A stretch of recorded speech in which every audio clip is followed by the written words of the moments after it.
All right, we are on chapter 22. I am dumped.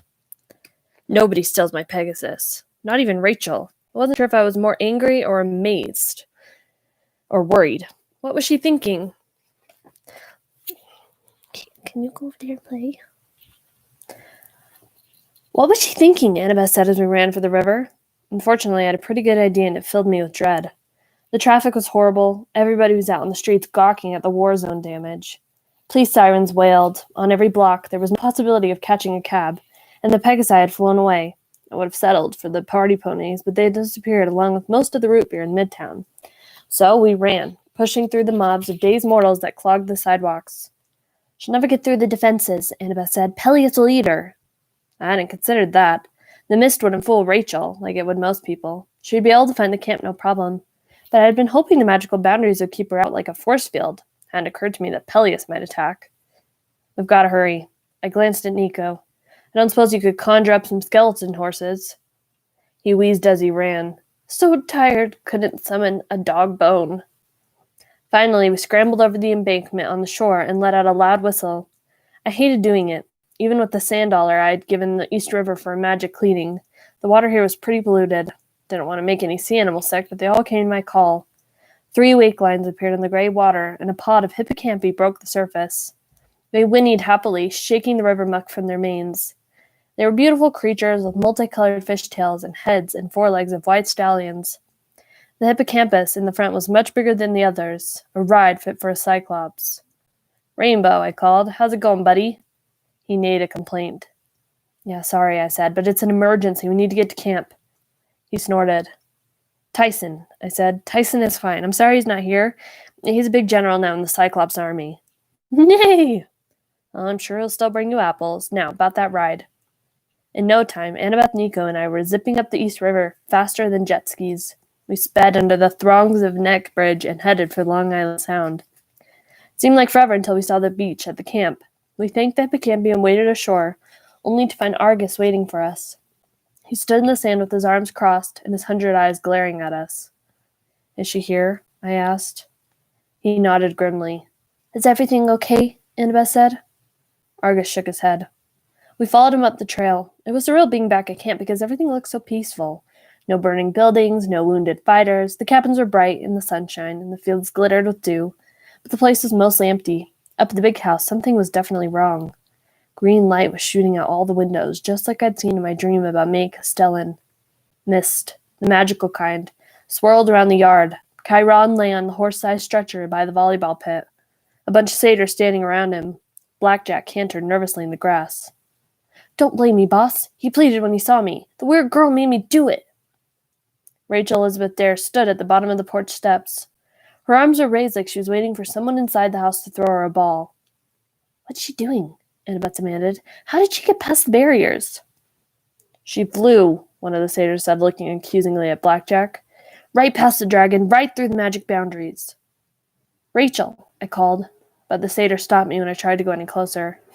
Percy, don't, Chiron warned. He winced as he tried to move. His left arm was in a sling and his 2 back legs were in splints, and his head was wrapped in bandages. You can't interrupt. I thought you explained things to her. I did, and I invited her here. I stared at him in disbelief. You said you'd never let anyone try again. You said... I know what I said, Percy, but I was wrong. Rachel had a vision of a curse of Hades. She believes it may be lifted now. She convinced me she deserves a chance. And if the curse isn't lifted, if Hades hasn't gotten to that yet, she'll go crazy. The mist swirled around Rachel. She shivered like she was going into shock. Hey, I shouted, stop. I ran toward her, ignoring the satyrs. I got within 10 feet and hit something like an invisible beach ball, bounced back and landed in the grass. Rachel opened her eyes and turned. She looked like she was sleepwalking, like she could see me, but only in a dream. It's all right. Her voice sounded far away. This is why I've come. Be destroyed. She shook her head. This is where I belong, Percy. I finally understand why. It sounded too much like what May Castellan had said. I had to stop her, but I couldn't get to my feet. The house rumbled, the door flew open, and green light poured out. I recognized the warm, musty smell of snakes. Mist curled into 100 rocky serpents, slithering up the porch columns, curling around the house. Then the oracle appeared in the doorway. withered mummy shuffled forward in her rainbow dress. She looked even worse than usual, which is saying a lot. Her hair was falling out in clumps. Her leathery skin was cracking like the seat of a worn-out bus. Her glassy eyes stared blankly into space, and I got the creepiest feeling she was being drawn straight toward Rachel. Rachel held out her arms. She didn't look scared. "You've waited too long," Rachel said, "but I'm here now." The sun blazed more brightly. A man appeared above the porch, floating in the air. A blond dude in a white toga with sunglasses and a cocky smile. "Apollo," I said. He winked at me but held up his fingers to his lips. "Rachel Elizabeth Dare," he said, "you have the gift of prophecy, but it is also a curse. Sure you want this?" Rachel nodded. "It's my destiny." "Do you accept the risks?" "I do." "Then proceed," the god said. Rachel closed her eyes. "I accept this role. I pledge myself to Apollo, god of the oracles. I open my eyes to the future and embrace the past. I accept the spirit of Delphi, voice of the gods, speaker of riddles, seer of fate." I didn't know where she was getting the words, but they flowed out of her as the mist thickened. A green column of smoke like a huge python uncoiled from the mummy's mouth and slithered down the stairs, curling affectionately around Rachel's feet. The oracle's mummy crumbled, falling away until it was nothing but a pile of dust in an old tie-dyed dress. Mist enveloped Rachel in a column, and for a moment I couldn't see her at all. Then the smoke cleared. Rachel collapsed and curled into the fetal position. Annabeth, Nico, and I rushed forward, but Apollo said, "Stop. This is the most delicate part." "What's going on?" I demanded. "What do you mean?" Apollo studied Rachel with concern. "Either the spirit takes hold or it doesn't." "And if it doesn't?" Annabeth asked. 5 syllables, Apollo said, counting them on his fingers. "That would be real bad." Despite Apollo's warning, I ran forward and knelt over Rachel. The smell of the attic was gone. The mist sank into the ground and the green light faded, but Rachel was still pale. She was barely breathing. Then she fluttered her eyes open, focused on me with difficulty. "Percy? You okay?" She tried to sit up. "Ow!" She pressed her hands to her temples. "Rachel," Nico said, "your life aura almost faded completely. I could see you dying." "I'm all right," she murmured. "Please help me up. The visions, they're a little disorienting." "Are you sure you're okay?" I asked. Apollo drifted down from the porch. "Ladies and gentlemen, may I introduce you the new Oracle of Delphi?" "You're kidding," Annabeth said. Rachel managed a weak smile. "It's a little surprising to me too, but this is my fate. I saw it when I was in New York. I know why I was born with true sight. I was meant to become the Oracle." I blinked. "You mean you can tell the future now?" "Not all the time," she said, "but there are visions, images, words in my mind. When someone asks me a question, Oh no." "It's starting," Apollo announced. Rachel doubled over like someone had punched her. Then she stood straight up, and her eyes glowed serpent green. When she spoke, her voice sounded tripled, like 3 Rachels were talking at once. "7 half-bloods shall answer the call. To storm or fire, the world must fall. An oath to keep with a final breath, as foes bear arms at the doors of death." At the last word, Rachel collapsed. Nico and I caught her, and I helped her to the porch. Her skin was feverish. "I'm all right," she said, her voice returning to normal. "What was that?" I asked. She shook her head, confused. "What was what?" "I believe," Apollo said, "that we just heard the next great prophecy." "What does it mean?" I demanded. Rachel frowned. "I don't even remember what I said." "No," Apollo mused, "the spirit will only speak through you occasionally. The rest of the time, our Rachel will be much as she's always been. There's no point in grilling her, even if she just issued the next big prediction of the future of the world." "What?" I said, "But—" "Percy," Apollo said, "I wouldn't worry too much. The last great prophecy about you took almost 70 years to complete. This one may not even happen in your lifetime." I thought about the lines Rachel had spoken in a creepy voice, about storm and fire and the doors of death. "Maybe," I said, but it didn't sound too good. "No," said Apollo cheerfully, "it certainly didn't. She's going to make a wonderful oracle." It was hard to drop the subject, but Apollo insisted that Rachel needed to rest. She did look pretty disoriented. "I'm sorry, Percy," she said. "Back on Olympus, I didn't explain everything to you, but the calling frightened me. Didn't think you'd understand." "I still don't," I admitted, "but I guess I'm happy for you." Rachel smiled. "Happy probably isn't the right word. Seeing the future isn't going to be easy, but it's my destiny. I only hope my family—" She didn't finish her thought. "Will you still go to Clarion Academy?" I asked. I made a promise to my father. I guess I'll try to be a normal kid during the school year, but right now you need your sleep, Apollo scolded. Chiron, I don't think the attic is a proper place for our new oracle, do you? No, indeed. Chiron looked a lot better now that Apollo had worked some medical magic on him. Rachel may use the guest room in the big house for now until we give the matter more thought. I'm thinking a cave in the hills, Apollo mused, with torches and a big purple curtain over the entrance, really mysterious, but inside a totally decked-out pad with a game room and one of those home theater systems and... Chiron cleared his throat loudly. What? Apollo demanded. Rachel kissed me on the cheek. Goodbye, Percy, she whispered. And I don't have to see the future to tell you what to do now, do I? Her eyes seemed more piercing than before. I blushed. No.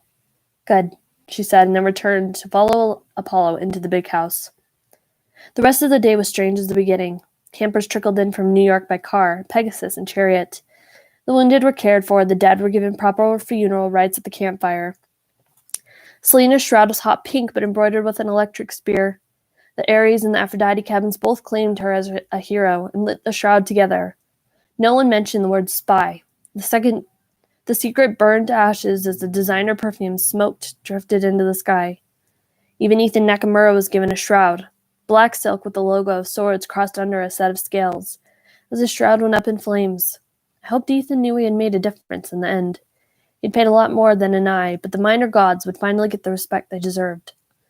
Dinner at the pavilion was low-key. The only highlight was Juniper the tree nymph, who screamed, Grover! Gave her boyfriend a flying tackle hug, making everybody cheer. They went down to the beach for a moonlight walk, and I was happy for them, though the scene reminded me of Selena and Beckendorf, which made me sad. Mrs. O'Leary romped around happily, eating everybody's table scraps. Nico sat at the main table with Chiron and Mr. D. Nobody seemed to think this was out of place. Everybody was patting Nico on the back, complimenting him on his fighting. Even the Ares kid seemed to think he was pretty cool. Hey, show up with an army of undead warriors to save the day, and suddenly you're everybody's best friend. Slowly, the dinner crowd trickled away. Some went to the campfire for a sing-along, others went to bed. I sat at the Poseidon table by myself, watched the moonlight on the Long Island Sound. I could see Grover and Juniper on the beach holding hands and talking. It was peaceful. Hey, Annabeth slid next to me on the bench. Happy birthday. She was holding a huge misshapen cupcake with blue icing. I stared at her. What? It's August 18th, she said. Your birthday, right? I was stunned. It hadn't even occurred to me, but she was right. I turned 16 this morning, the same morning I made the choice to give Luke the knife. The prophecy had come true right on schedule, and I hadn't even thought about the fact that it was my birthday. Make a wish, she said. Did you bake this yourself, I asked. Tyson helped. Well, that explains why it looks like a chocolate brick, I said, with extra blue cement. Annabeth laughed, and I thought for a second, then blew out the candle. We cut it in half and shared, eating with our fingers. Annabeth sat next to me and we watched the ocean. Crickets and monsters were making noise in the woods, but otherwise it was quiet. You saved the world, she said. We saved the world. And Rachel is a new oracle, which means she won't be dating anybody. You don't sound disappointed, I noticed. Annabeth shrugged. Oh, I don't care. Mm-hmm. She raised an eyebrow. You got something to say to me, Seaweed Brain? You'd probably kick my butt. Oh, you know I'd kick your butt. I brushed the cake off my hands. When I was at the River Styx, turning invulnerable, Nico said I had to concentrate on one thing that kept me anchored to the world. Something that would make me want to stay mortal. Annabeth kept her eyes on the horizon. Yeah? Then, up on Olympus, I said, when they wanted to make me a god and stuff, I kept thinking, oh, you so wanted to. Well, maybe a little, but I didn't because I thought I didn't want things to stay the same for eternity, because things could always get better, and I was thinking. My throat felt really dry. Anyone in particular? Annabeth asked, her voice soft. I looked over and saw that she was trying not to smile. You're laughing at me, I complained. I am not. You are so not making this easy. Then she laughed for real and put her hands around my neck. I am never, ever going to make things easy for you, Seaweed Brain. Get used to it. And when she kissed me, I had the feeling my brain was melting right through my body. Could have stayed that way forever, except a voice behind us growled, Well, it's about time. Suddenly, the pavilion was filled with torchlight and campers. Clarice led the way as the eavesdroppers charged and hoisted us both onto their shoulders. "Oh, come on," I complained. "Is there no privacy?" "The lovebirds need to cool off," Clarice said with glee. "The canoe lake," Connor Stoll shouted. With a huge cheer, they carried us down the hill, but they kept us close enough to hold hands. Annabeth was laughing, and I couldn't help laughing too, even though my face was completely red. We held hands right up to the moment they dumped us in the water. Afterward, I had the last laugh. I made an air bubble at the bottom of the lake, and our friends kept waiting for us to come up. But hey, when you're the son of Poseidon, you don't have to hurry. And it was pretty much the best underwater kiss of all time. Chapter 23, we say goodbye. Sort of. Camp went late that summer, lasted 2 more weeks, right up to the start of the new school year. And I have to admit they were the best 2 weeks of my life. Of course, Annabeth would kill me if I said anything different. But there was a lot of other great stuff going on, too. Grover had taken over the Satyr Seekers and was sending them out across the world to find unclaimed half-bloods. So far, Grover had kept their promise. New demigods were popping up all over the place, not just in America, but in a lot of other countries as well. "We can hardly keep up," Grover admitted after one afternoon as we were taking a break at the canoe lake. "We're going to need a bigger travel budget, and I could use 100 more years." "Yeah, but the satyrs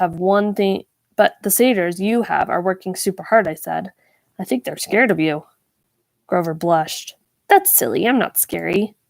"You're the Lord of the Wild, dude. The chosen one of Pan, a member of the Council of—" "Stop it," Grover protested. "You're as bad as Juniper. I think she wants me to run for president next." He chewed on a tin can as we stared across the pond, the line of new cabins under construction. The U-shape would soon be a complete rectangle. The demigods had taken a new task with gusto. Nico had undead builders working on the Hades cabin, even though he was still the only kid in it, which was going to look pretty cool. Solid obsidian walls with skull over the door and torches that burned green fire, 24 hours a day. Next to that were the cabins of Iris, Nemesis, Hecate, and several others I didn't recognize. They kept adding new ones and blueprints every day. It was going so well. Annabeth and Chiron were talking about adding an entirely new wing of cabins just so they could have enough room. The Hermes cabin was a lot less crowded now, because most of the unclaimed kids had received signs from their godly parents. It happened almost every night, and every night more demigods straggled over to the property line with the satyr guides, usually with some nasty monsters pursuing them, but almost all of them made it through. "It's going to be a lot different next summer," I said. "Chiron's expecting we'll have twice as many campers." "Yeah," Grover agreed, "but it'll be the same old place." He sighed contentedly. I watched its heist and led a group of Cyclops builders. They were hoisting huge stones in place for the Hecate cabin, and I knew it was a delicate job. Each stone was engraved with magical writing. They dropped one, it would either explode or turn everyone within a half a mile into a tree. I figured nobody but Grover would like that. "I'll be traveling a lot," Grover warned. "Between protecting nature and finding half-bloods, I may not see as much."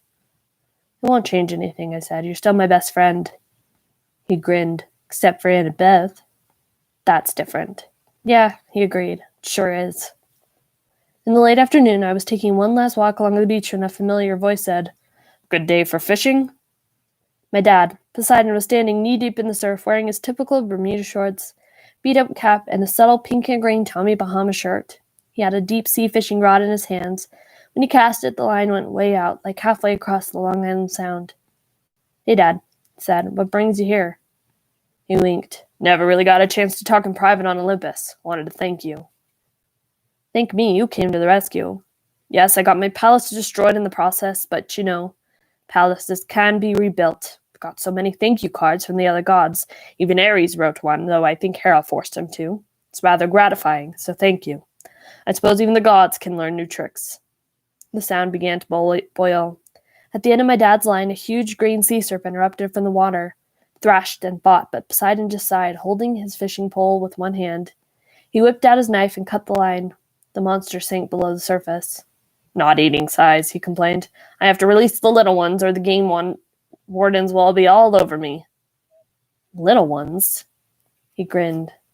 "You're doing well with those new cabins, by the way. Suppose this means I can claim all those other sons and daughters of mine and send you some siblings next summer." "Ha ha." Poseidon reeled an empty line. I shifted my feet. You were kidding, right?" Poseidon gave me one of those inside joke winks, and I still didn't know whether he was serious or not. "I'll see you soon, Percy, and remember to know which fish are big enough to land, eh?" And with that, he dissolved in the sea breeze, leaving a fishing pole lying in the sand. The evening of the last night of camp was the bead ceremony. The Thetis cabin had designed the bead this year. It showed the Empire State Building etched in tiny Greek letters. Spiraling around the image of the names there were all the heroes who died defending Olympus. There were too many names, but I was proud to wear the bead. I put it on my camp necklace. 4 beads now. Felt like an old-timer. I thought about the first campfire I'd ever attended back when I was 12. I felt so at home. At least that hadn't changed. Never forget this summer, Chiron told us. He healed remarkably well, but he still trotted in the front of the fire with a slight limp. We have discovered bravery, friendship, and courage this summer. We have upheld the honor of this camp. He smiled at me, and everybody cheered. I looked at the fire, and I saw a little girl in a brown dress tending the flames. She winked at me with red, glowing eyes. No one else seemed to notice her, but I realized maybe she preferred it that way. And now, Chiron said, early to bed. Remember, you must vacate your cabins by noon tomorrow, unless you made arrangements to stay the year with us. The cleaning harpies will eat any stragglers, and I'd hate to end the summer on a sour note. The next morning, Annabeth and I stood at the top of Half-Blood Hill. We watched the buses and vans pull away, taking most of the campers back to the real world. A few old-timers would be staying behind, and a few newcomers would be heading back to Good High School for my sophomore year. And a few newcomers, but I was heading back to Good High School for my sophomore year. For the first time in my life, I had done 2 years at the same school. Goodbye, Rachel said to us as she shouldered her bag. She looked pretty nervous, but she was keeping a promise to her father and attending Clarion Academy in New Hampshire. It would be next summer before we got our oracle back. We'll do great, Annabeth hugged her. Funny. She seemed to get along fine with Rachel these days. Rachel bit her lip. I hope you're right. I'm a little worried. What if somebody asks the next math test and I start spouting the prophecy in the middle of geometry class? The Pythagorean theorem shall be problem 2.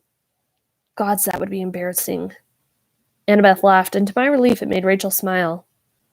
Well, she said, you two be good to each other. Go figure. But she looked at me like I was in some kind of troublemaker. Before I could protest, Rachel wished us well and ran down the hill to catch a ride. Annabeth, thank goodness, would be staying in New York. She'd gotten permission from her parents to attend a boarding school in the city so she could be close to Olympus and oversee the rebuilding efforts. And close to me? I asked. Well, someone's got a big sense of his own importance. But she laced her fingers through mine, and I remembered what she told me in New York about building something permanent, and I thought, just maybe, we were off to a good start. The guard dragon, Peleus, curled contentedly around the pine tree underneath the golden fleece and began to snore, blowing steam with every breath. You've been thinking about Rachel's prophecy? I asked Annabeth. She frowned.